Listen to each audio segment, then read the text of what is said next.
It is a pleasure to be here. I'm a big supporter of Chad. I've been involved with Chad for, I don't know, 20 years or something at this point in one way or another.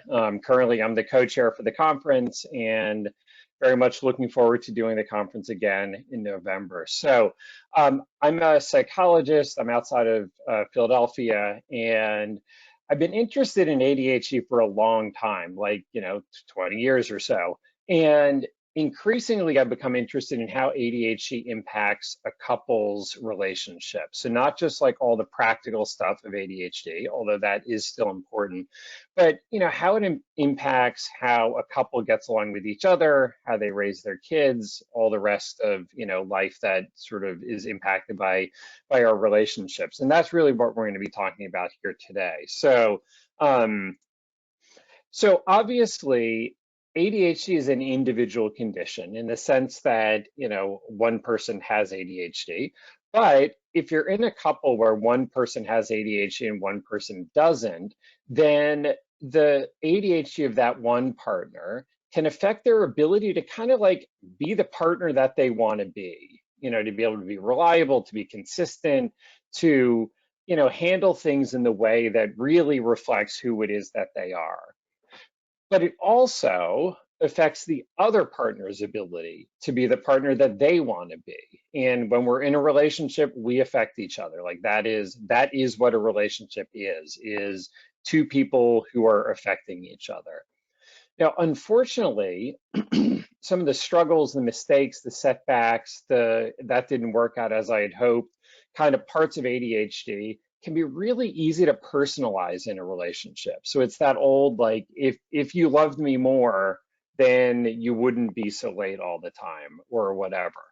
Um, but unfortunately, these kind of common situations of like, here we go again, are also really easy to get defensive about of like, God, why do I always have to be the one who's messing up? Like, why is it always my fault that you're unhappy in this relationship?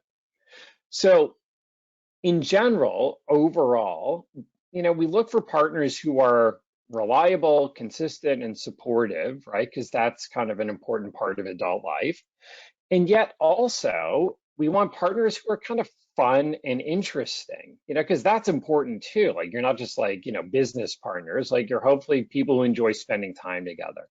So it can become this thing where the one partner, and I'll let you guess in my two descriptions here of like, who tends to be who, right? It's easy for the two partners to kind of polarize each other, where the partner who is generally a bit more reliable, consistent, and supportive becomes really reliable and consistent and supportive because they feel like they have to. And yet the other partner who tends to be more about the fun and the interesting becomes even more so focused on the fun and the interesting because like, God, we got to have a little bit of fun around here.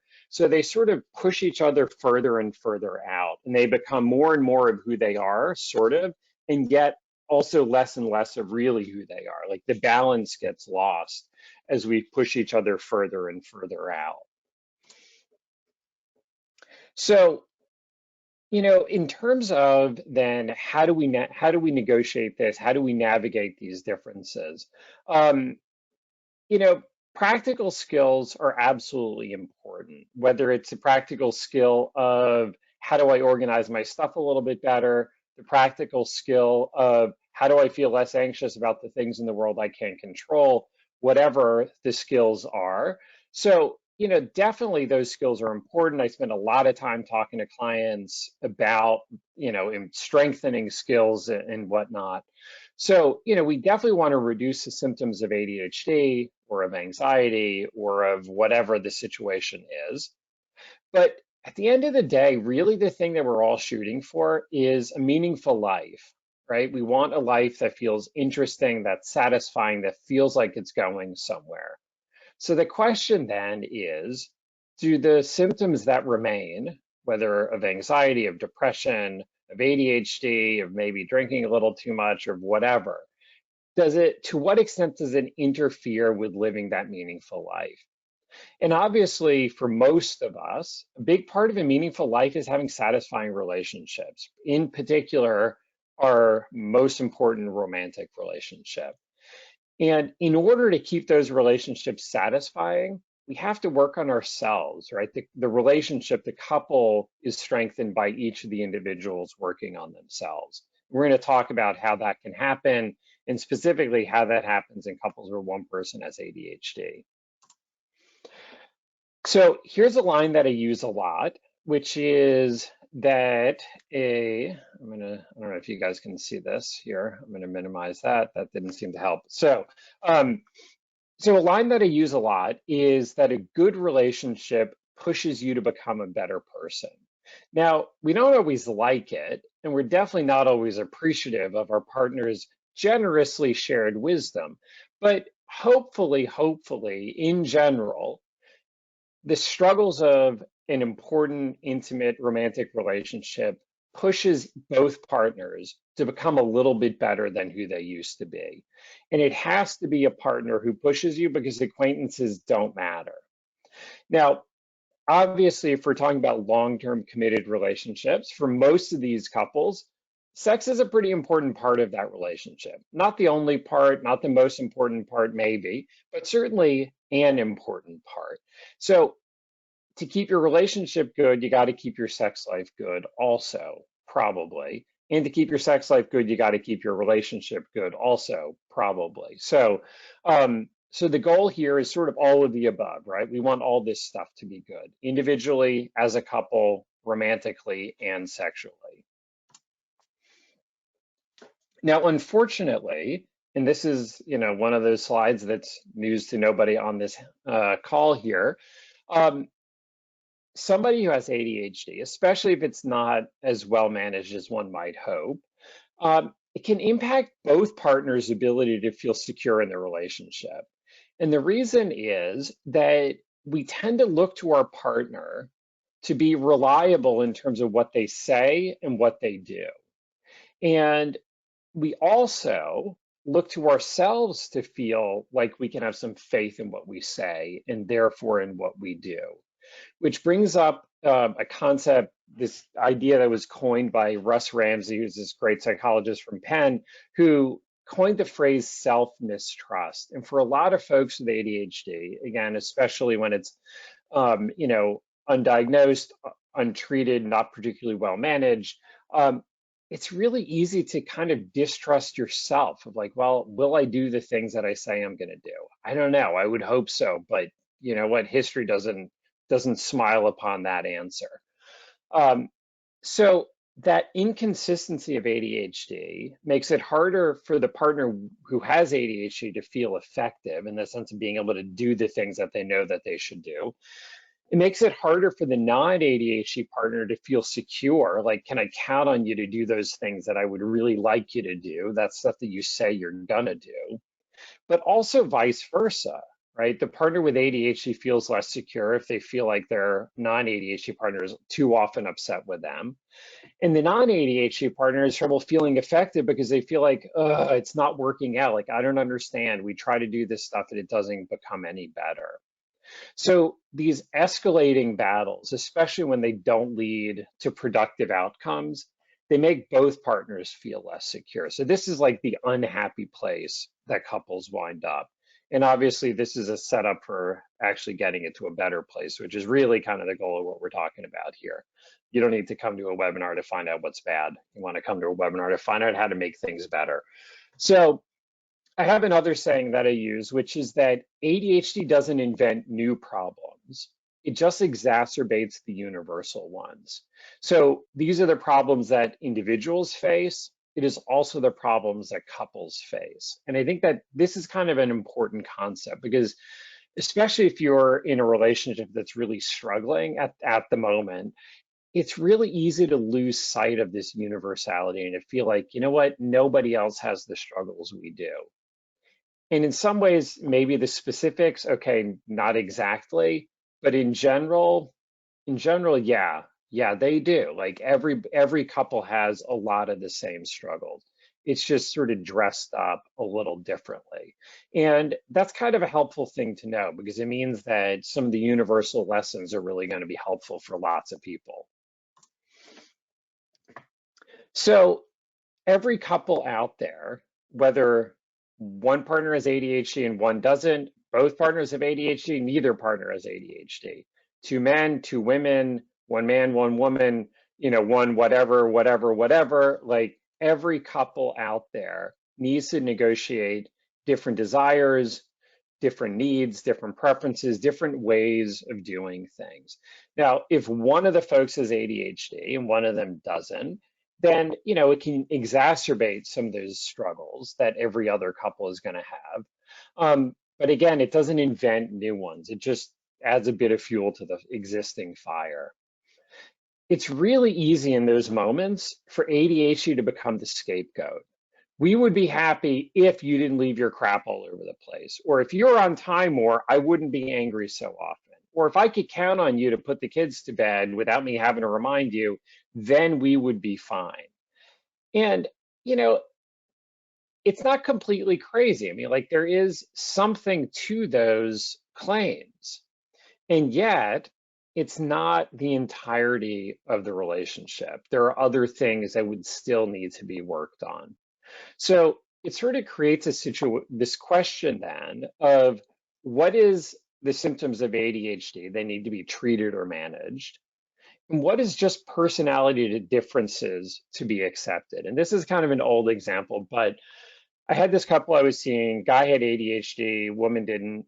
For the woman, it was really important to feel like when they left the house in the morning, that she would come back and the house would be generally pretty neat, right? And then making the beds was one way that for her, the day felt sort of settled. So he did not care about making the beds. He kind of sucked at making the beds. And because of his ADHD, the morning was a bit of a mad dash anyway. So him not making the bed, is that a symptom of ADHD? Or is that just he doesn't care about making the beds? I don't know, both. In the sense that there's no amount of Adderall that will make him care about making beds. That's not how the medication works. However, it might be with a little bit of the right medication in the morning, with a little bit of managing the day before a little better, so he got into bed a little bit earlier, so he could wake up a little bit earlier, he may then be in a better position to generously help his wife with making the bed, because that's the thing that's important to her. And he doesn't care about beds, but he cares about her, so he's willing to do it. And by the way, if she was a little nicer to him last night in general and how she spoke to him and everything else, he's probably more willing to be generous today. So is this an ADHD thing? No. Is it an ADHD thing? Yeah, kinda. Is this a relationship thing? Yeah, that also. So it's kind of like, again, it's sort of an all of the above kind of a situation. And that by addressing the ADHD piece of it, it sometimes makes it a little bit easier to resolve some of these bigger, more universal situations that come up. So the classic dynamic that is so easy to fall into, especially, and I think this is Ned Hallowell who sort of used this phrase first, which is that those with attention deficit tend to marry those with attention excess, right? So the super organized, really on top of things, but also a little bit anxious kind of folks. And then the ADHD partner who is kind of like the opposite of that in some ways. So especially when you have that kind of a couple, it's really easy to fall into this stereotypical dynamic of the underfunctioner and the overfunctioner, meaning one person takes care of a whole lot of things and the other person takes care of a lot less things. And, it's sort of the situation where the attention excess person is like, oh, that needs to be done. I guess I'll do it. Okay, well, that needs to be done. I guess I'll do that.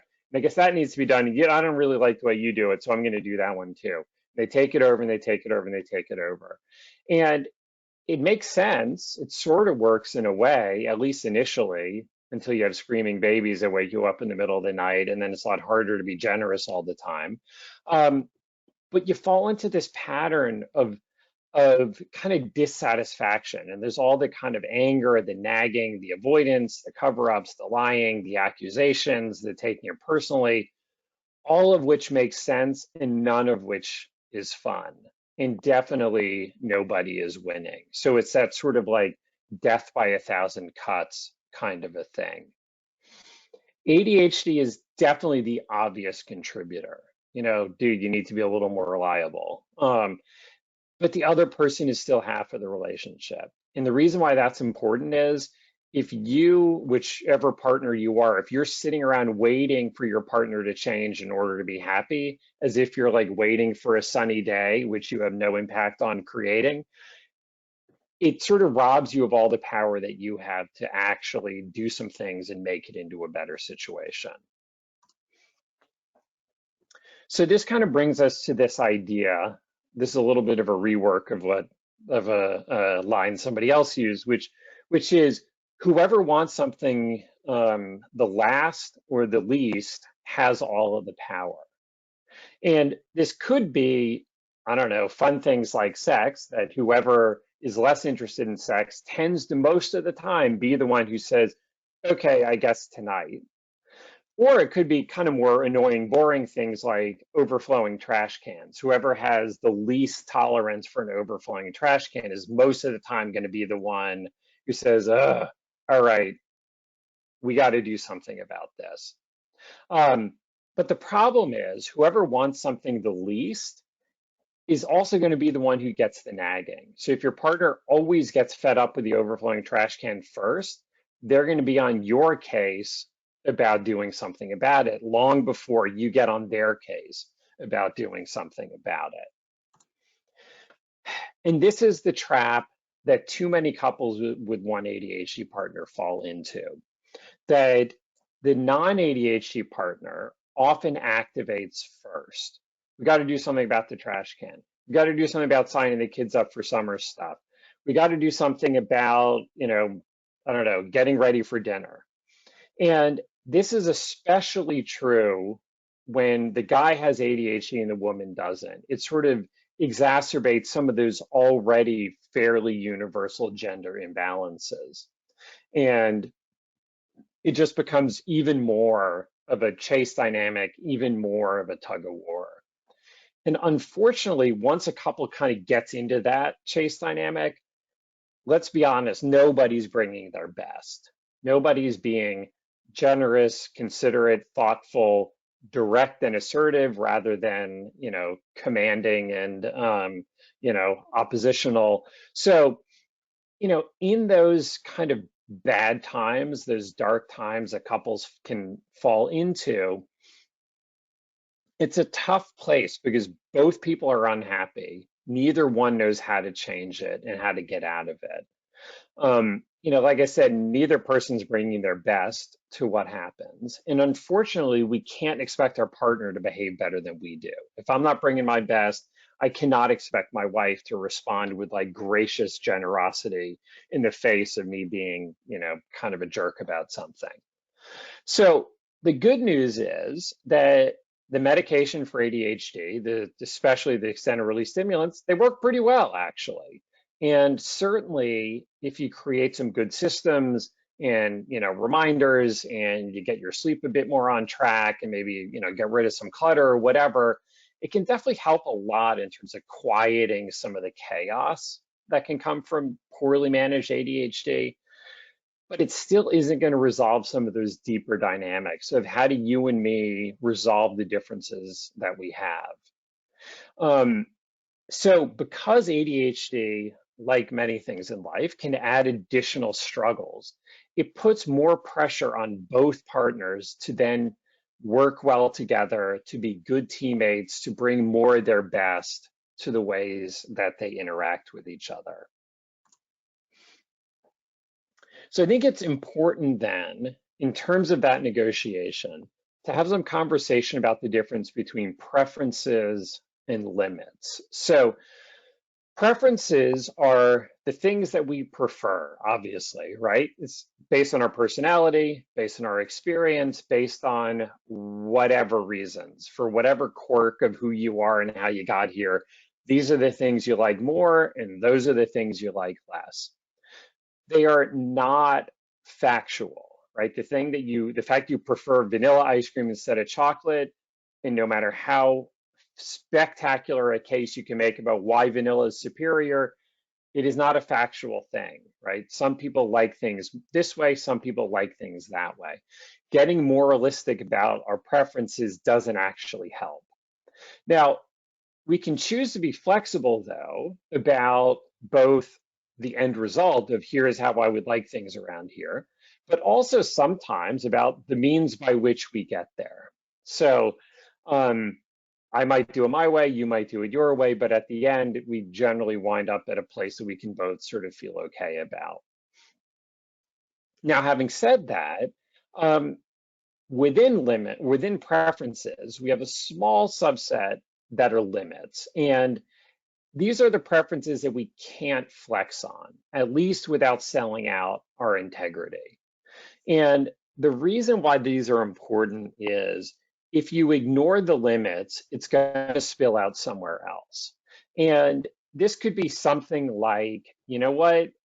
I know you have trouble getting places on time. I can't abide our kids being left on the soccer field for 20 minutes when every other parent and coach has left. And, it's getting dark and the wolves are starting to come out, oh, right? Like, I cannot take our kids being left alone on the soccer field. That for me is a limit. Somehow, some way, you need to find a way to get yourself there on time. Okay, that is fine as a limit. If you choose that as a limit, you are welcome to do so. Another limit could be, you know, I understand that you're mad at me sometimes, but you know what? I do not want to have these kind of arguments in front of the kids. I do not appreciate when you talk to me in that way in front of the kids. That is a hard limit for me. Okay, fine. That is an acceptable limit to choose as well. The thing of it is, we only get a few limits. You can't say, you left a glass on the kitchen island. That is a limit for me. I cannot accept a glass on the, I mean, you could, I guess, if you want to choose that. That's probably not the hill you want to die on. So sometimes what we need to do is really think about what is a preference that if I have to, I can be flexible on. What is a limit that, like, sorry, I can't, I'm not willing to be flexible on. Which brings us then to that old idea of, would you rather be right or happy? And I have two parallel truths when it comes to this. The first is you can't have something done by someone else and also have it done your way. Sort of conversely, you can't have too much done by someone else and also have them be happy about it, right? So this is the question then. What's more important to you? Depending on whichever one of these two truths is kind of applying to your half of the situation, what's more important to you? Would I rather have it done my way, in which case I should probably be doing it? Or am I cool with it being done a little bit differently, but my partner is going to do it? Or conversely, I don't really care about making the beds or whatever, but you know what? Don't want my wife to be angry at me. So, like, am I willing to make the bed? Am I willing to let her be angry? Like, which is more important? And again, these are all viable options. But, the question is, what's more important to you and what price are you willing to pay for it? If you don't want your spouse angry at you for not doing enough, maybe you pitch in a little bit more. If you don't feel like pitching in a little bit more, I don't know, maybe you find a way to be okay with your spouse being a bit, annoyed about some things. But to really sort of think about it, like, what is going to make me happy here? What are my options? And to really take a look at the fact that, you know what, there's a lot of things that are options. It's easy to say, no, those aren't options. But you know what, some things actually are. In that, part of what we need to do is really step back and think about where are the places that I'm willing to be flexible, because there are other places that I'm not. So really, what's the most important? Sometimes I kind of give the advice to clients. I call it give away your dilemma. And this is a situation where the partners get stuck between two bad options and the unavailable third option, which is really the one that they would prefer. So in this case, for one of the partners, the two bad options are this. I don't want to keep nagging you, But I also can't be okay with that bill not getting paid, right? Those are both bad. Don't like either one of them. What do you want me to do? Or the flip side of this, from the other partner's perspective, I don't want you to feel anxious, but I also can't guarantee that I'm going to remember to do that tomorrow, right? So these are the two options that don't work. What do you want me to do? And the reason why this is potentially helpful is it is much more about expressing needs directly. It gets out of avoiding blame. It supports agency, meaning like I'm giving you my partner, like I'm saying, here's the situation, what can we do about it? Right? So we're not trapped in this unchangeable situation. And hopefully it shifts the discussion much more into problem solving. Here is a problem, what can we do about it?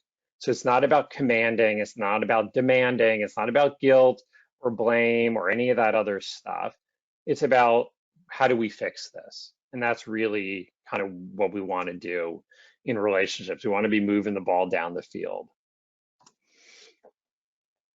So definitely ADHD has a much bigger effect on your life as an individual, much bigger effect on your life as a couple before it's diagnosed, before it's understood. And this is especially true if you're, I don't know, mid to late 30s, where if you have ADHD, probably were not diagnosed as a kid, maybe, probably not. Certainly if you're 40s, 50s, 60s, 70s, almost certainly not diagnosed as a kid. So you've had a lot of years in life and maybe a lot of years in this relationship without a diagnosis. So, you know, the good news about it is when you finally understand, like, oh, that's ADHD, that's what's going on here, whether for me or my partner or whatever, um, all of a sudden now you don't have to reinvent the wheel. There's lots of other good information out there. And I always encourage when I get a new client, both partners to really educate themselves. Go to the CHAD site, go to, read some books, podcasts, webinars, articles, whatever, and really educate yourself about ADHD. It will make your life a whole lot easier, again, to not reinvent the wheel. Do not figure it out the hard way if you don't have to. Given the fact that folks with ADHD, tend to be forgetful, tend to have trouble managing time, this is just kind of part of the deal of ADHD, it can be really helpful for the non-ADHD partner to, I don't know, be a bit more the one who sort of like keeps track of things. Hey, by the way, don't forget this. Or, oh, look at the time. Can you start setting the table? I'd really appreciate it.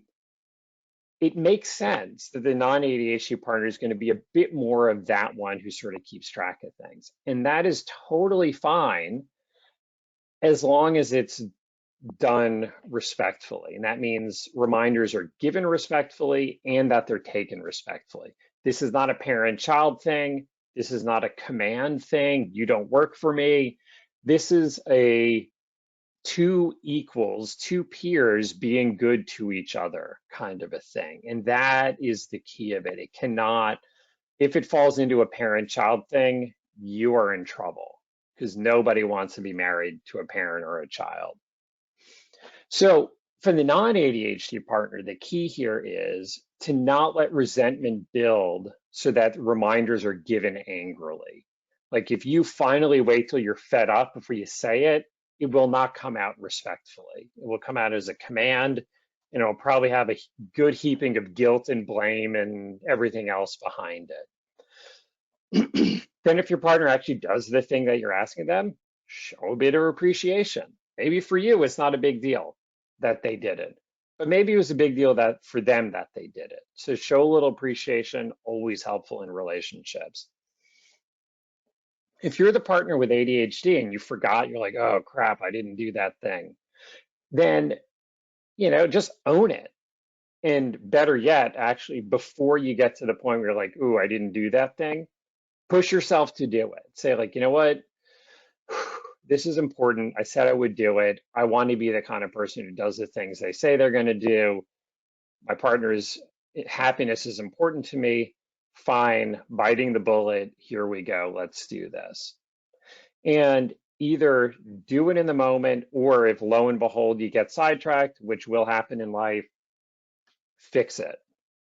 Be good about it, own it, make some amends, give a decent apology, and don't get defensive about your partner being upset about it. If you can work well together, the occasionally forgetting things part of life becomes a whole lot less of a big deal.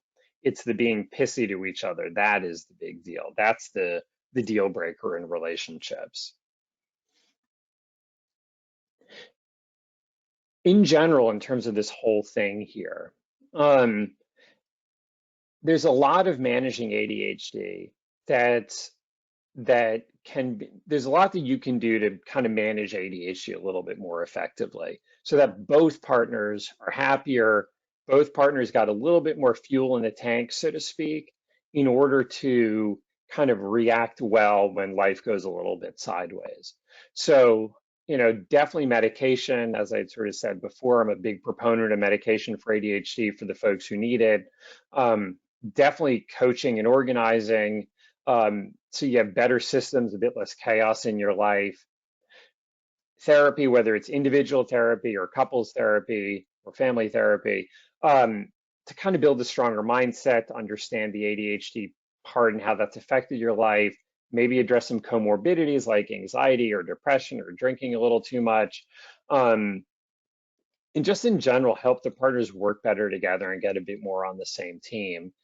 And definitely work on sleep, diet, and exercise, which are easily the first things to go, and also absolutely impacted by ADHD that isn't managed well, but super important, even though it's incredibly boring to do it, but it's still really important. None of us bring our best when we're tired, hungry, and haven't worked out in a year. So, part of being a good partner, part of taking care of yourself is giving that boring stuff its due.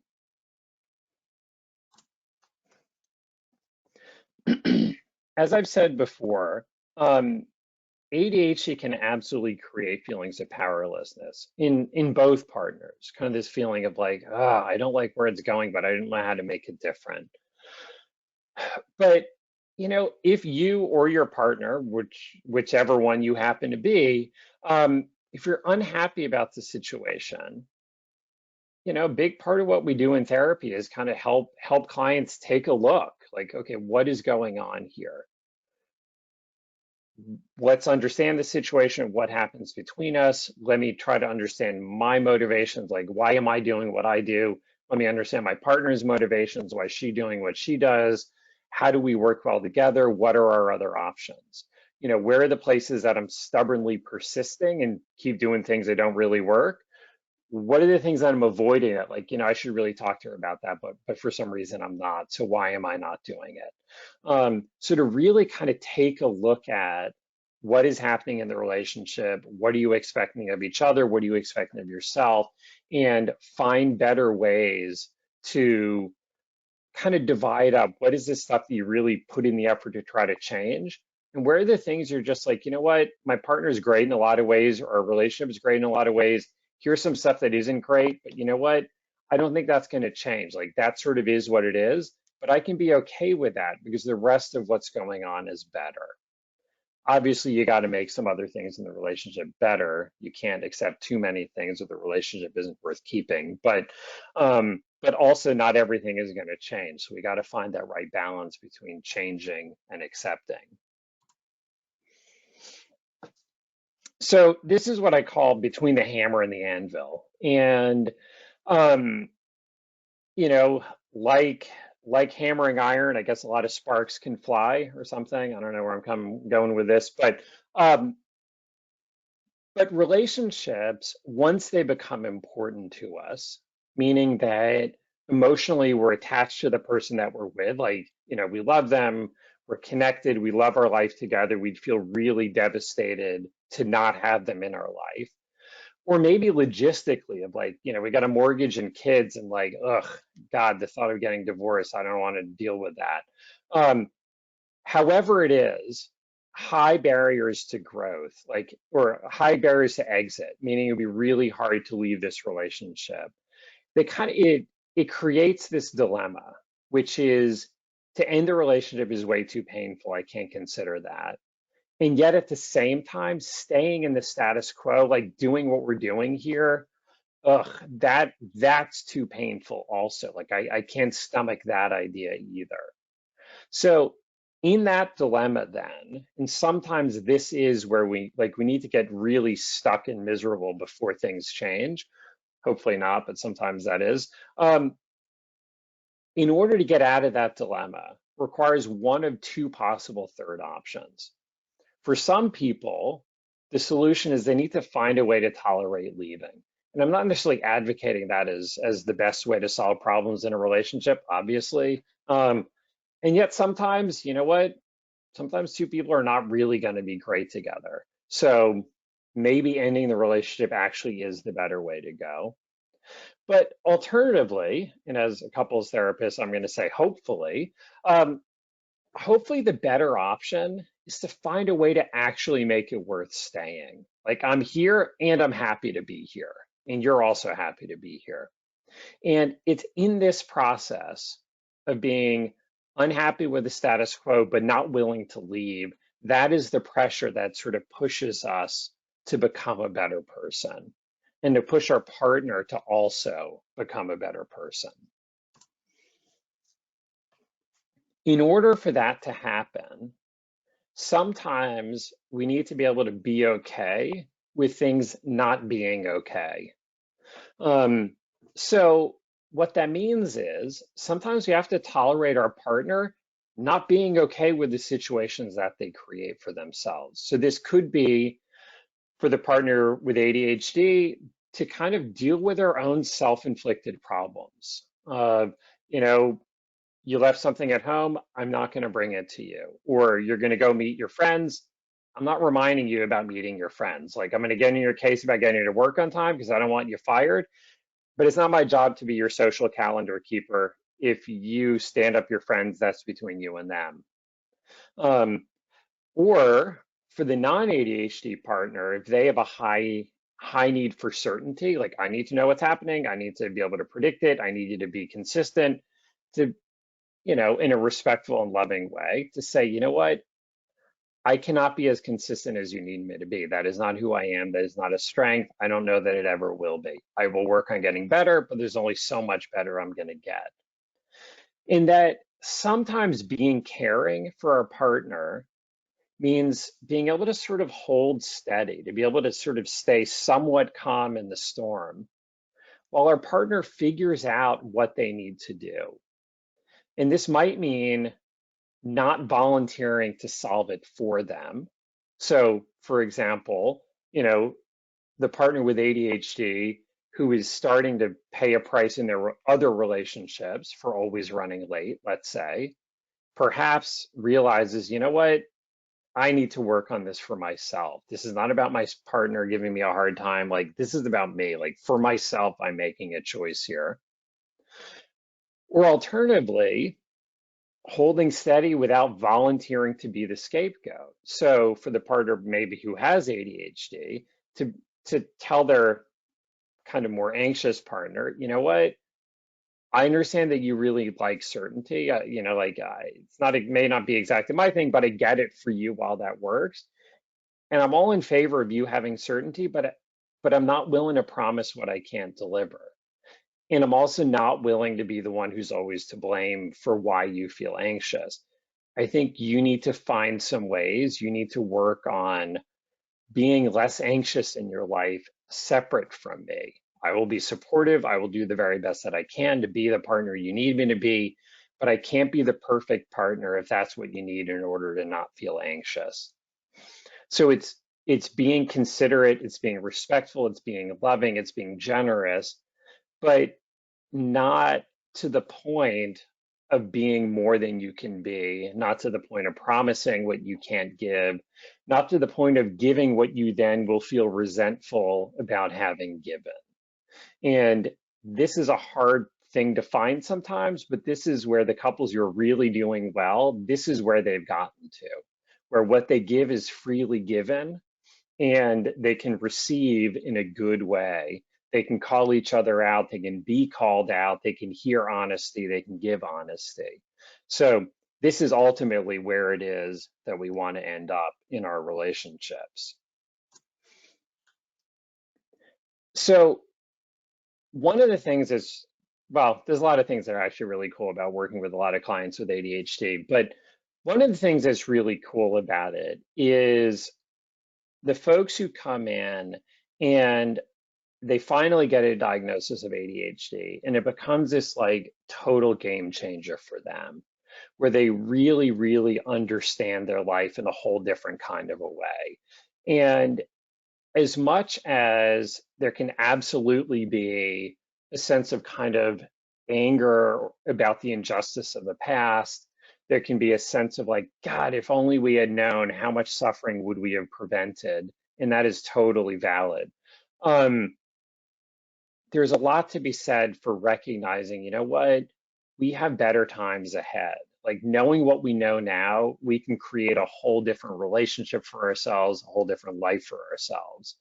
And I think it's really helpful within that to recognize that there's a couples dynamic here, that the unhappiness, the discontent we each feel with the other is created by what happens between us. And as we both change what we do, what happens between us changes as well. And we can find ways to work better together. Like we both have some influence, we both have some ability to contribute to a better situation. And neither person is the powerless victim of their partner. So again, we can't change the past, we can't take it back, but hopefully by doing some things different today and doing a few things different tomorrow, it makes it a whole lot easier to kind of let go of the past, to leave that past hurt, discontent, suffering back there and to live a better life now going forward. So that is my hope for you, is that some of the stuff that we've talked about here has sort of shifted things a little bit in how you see yourself, how you see your partner, how you understand what works or doesn't work between the two of you. And maybe gives you a few places to try some things a little bit different so you can create a better situation for yourselves. I have a bunch of information on my website, adultadhdbook.com, including recordings of other presentations and podcast interviews and things like that I've done on ADHD in general, but also ADHD and relationships specifically, including a bunch of interviews about my book of, I don't know, a year or two ago, ADHD After Dark, Better Sex Life, Better Relationship.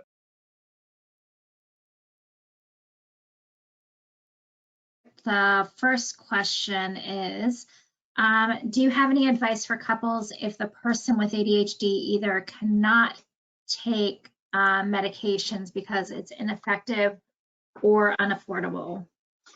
Right.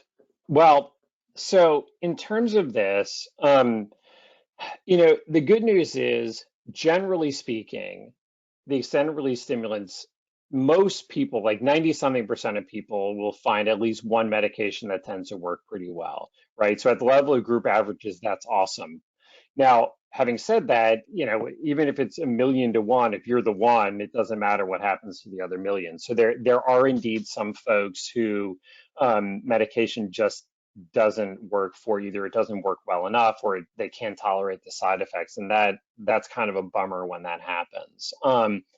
There are also absolutely issues with price, especially if you've lost insurance, which unfortunately many people have over the last year.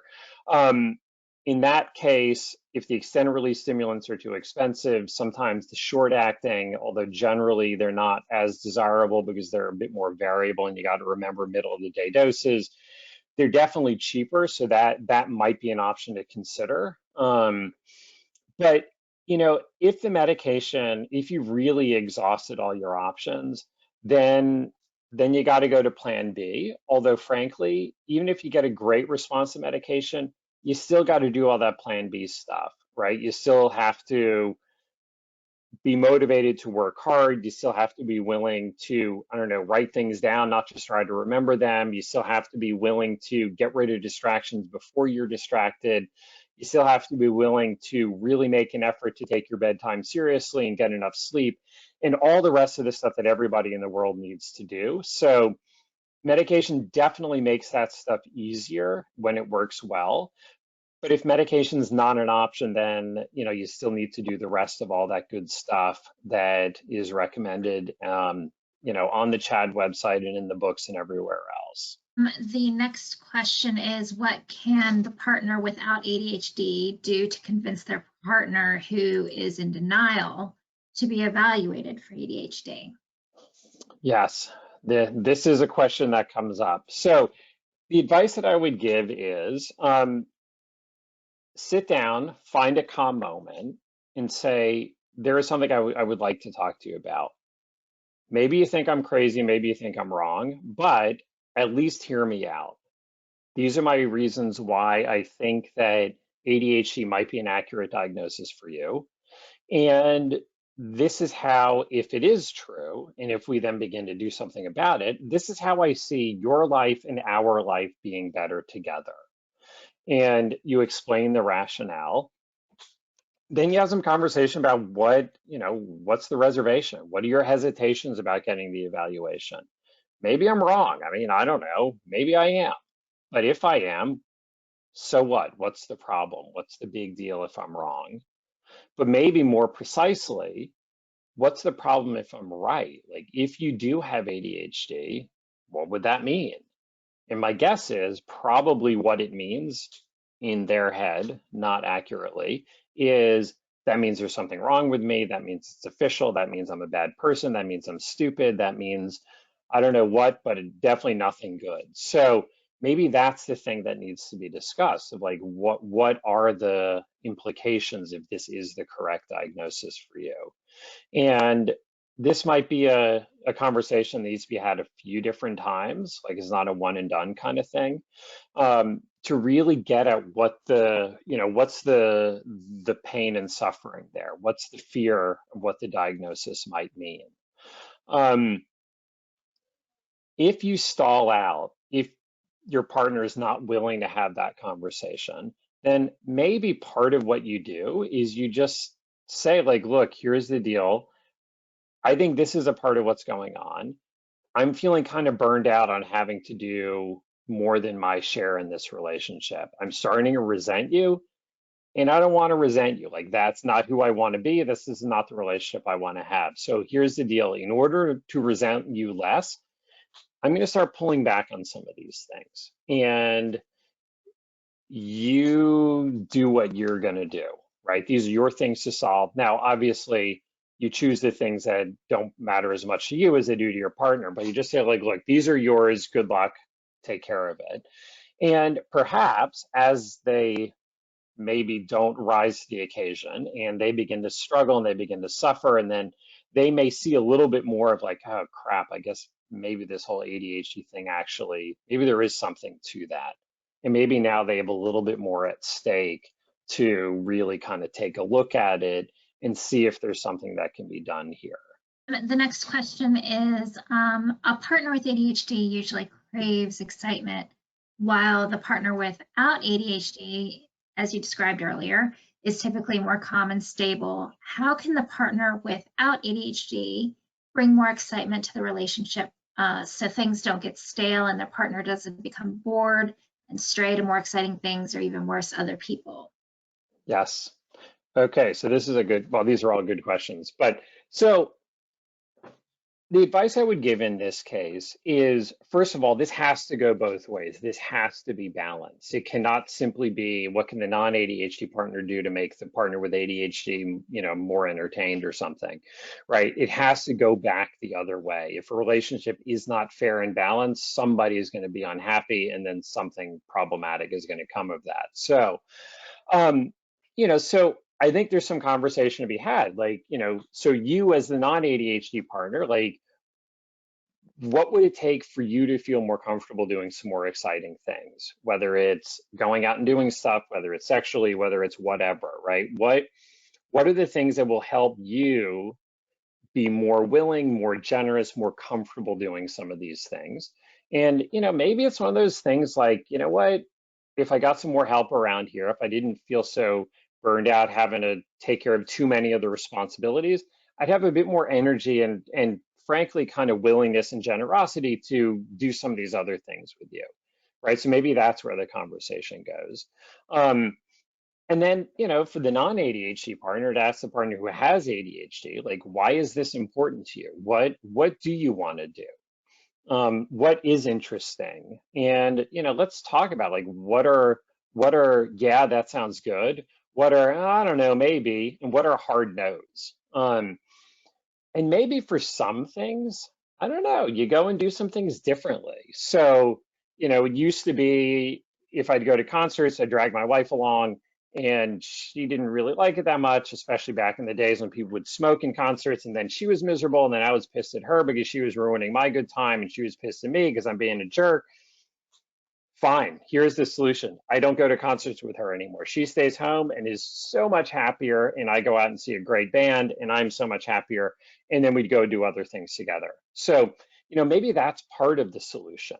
Um, but I think it's really important for it not to be this thing where the partner who has ADHD is doing all their fun stuff over there, and then the partner who doesn't have ADHD is doing all the boring, responsible things over here. And that's where it becomes imbalanced and resentful. And then the couple becomes kind of disconnected. And to recognize partner with ADHD needs some balancing from the other partner, non-ADHD partner. I don't know, maybe part of why they picked this crazy ADHD person was they're a whole lot of fun to be around. I need a little bit of that in my life. You are good for me. I am going to let you do some of that stuff. So allow it to kind of bring out the best in each other, not the worst. How do you handle emotional dysregulation in relationships when both are ADHD and both get triggered by the other one? One is more sensitive and the other gets upset, that the other is sensitive and reacts in the moment. Yeah, this is definitely a thing. Now, granted, one doesn't have to have ADHD in order to have emotional dysregulation, especially within a relationship. But some of that emotional dysregulation is very much associated with ADHD. So um, I'll start with the boring foundation first, which is have make less chaos in your life, get more sleep, be less hungry and cranky, get a bit more exercise, especially if that's important to burn off some of that energy. um, have try to make your life less stressful, because if you're always living on the edge, you're going to be much more snappy about things. So all of that is super easy to say. I know it is not that easy, but those are indeed good points of intervention. So being less tired, stressed out, frazzled, will definitely give you a little bit of a longer fuse. So that is one place to start. Um, Stimulant medication can be helpful for some of that emotional dysregulation, but not necessarily all of it. So if you find it helpful, awesome. Um, for other folks, especially if it's a bit more of that kind of what's called rejection sensitive dysphoria, then there are a couple other medications which weirdly enough are old blood pressure medications. So something called clonidine, something called guanfacine, have been shown to have some effectiveness for rejection sensitive dysphoria. So that might be a thing. Maybe an antidepressant might be helpful as well, especially if it's a bit mood based in terms of some of that emotional response. But regardless, the goal is to add a little bit more time out, a little bit more like we need to take a break here. And if one person is reacting, then the other person needs to be able to be the one to sort of like pause and say, I think we're going to take a minute here, or we're going to take an hour, or we're going to take a day, or we're definitely coming back. Fear not, we're absolutely coming back. So to sort of like slow things down and because often that emotional response spikes. And then if you don't keep feeding the fire, it's going to drop back off, hopefully fairly quickly. So let's all take a time out and get our heads back on. And then let's talk about what's actually going on here. There are some concerns from some adults with ADHD here that the medication will dull their ADHD energy and their personality. Can you speak a little bit about that? Sure. So yeah, maybe. I mean, it's possible. Like it absolutely could. Um, and there are some folks who either because the dose of the stimulant is too high, or they're just kind of unfortunately too sensitive to it, and they get the side effect of just being a bit too flat on it. Like they lose a bit of that kind of like sparkle of their personality, if you know what I mean. So that is a thing that can happen. If it does, then you talk to your prescriber about maybe dropping the dose a little bit, maybe trying a different medication and see if that works a little bit better. So if it's truly like a side effect thing, then you definitely want to talk to your prescriber about it, and there may be some fixes there. But there's a piece of it also, and this gets a little bit philosophical, if that's the right word, but that, you know, it may be that you're not that same kind of wild and crazy guy, so to speak, when you take your medication. And maybe there's a part of you that's like, you know what, I really like that about me. Like, that is a fun part. I think that, like, I don't want to lose that. And yet, it may be that that wild and crazy part of you doesn't always work the best for you. Like we have different facets of who we are. And presumably we bring different facets of who we are to different parts of our life. And it may be that that part of your life, or that part of you, serves you better in some places than in others. And part of being in any relationship involves a certain amount of sacrifice, a certain amount of compromise.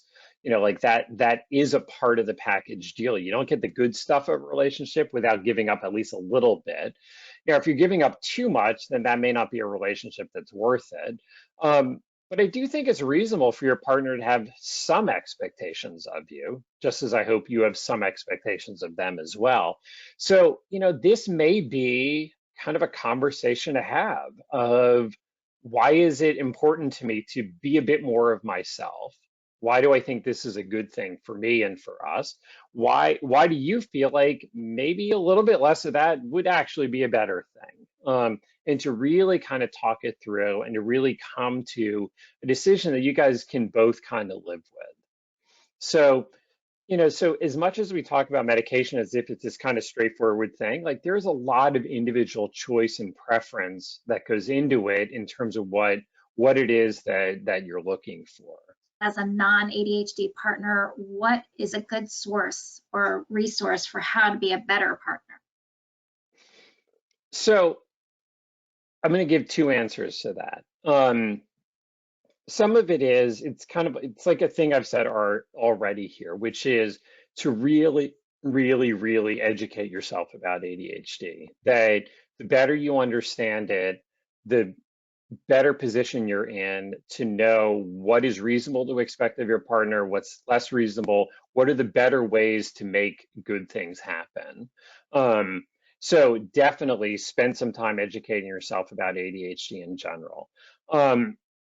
Beyond that, I think all the rest of just standard, regular, good relationship stuff applies in terms of, all those kind of books and articles and podcasts and whatever talking about good relationship stuff. So, one book I would recommend is, it's called Tell Me No Lies. And the author is Ellen Bader and Pete Pearson.